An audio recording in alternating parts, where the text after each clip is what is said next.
The Bondi Beach tragedy, Australia's deadliest terror attack in decades, has taken on a new international dimension. One of the two attackers, 50-year-old Sajid Akram, was originally from Hyderabad, India, and held an Indian passport at the time of the massacre. Australian and Indian authorities are now examining the full significance of that connection.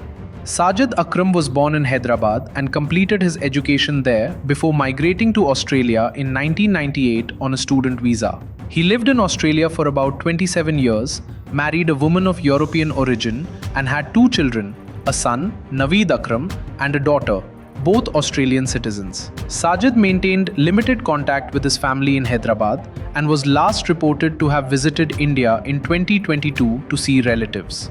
Indian police say there is no record of criminal activity or extremist behaviour in India prior to his migration.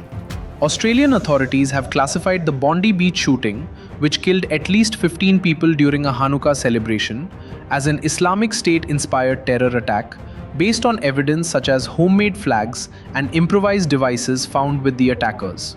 But investigators emphasize that there is no indication that India played a role in the radicalization of Sajid or his son. Telangana police have stated that the factors leading to their extremism appear unrelated to any local influence in India. The father-son duo had also spent much of November in the Philippines, entering on November 1st and leaving on November 28th, according to Philippine Bureau of Immigration Records. They declared Davao as their destination, a region with a history of militant activity linked to groups once affiliated to Islamic State. Philippine officials say they are still investigating whether the trip involved any contact with extremist groups or activities, but no conclusive evidence has yet emerged. Back in Hyderabad, family members say they were shocked and had no knowledge of Sajid's radical mindset or plans.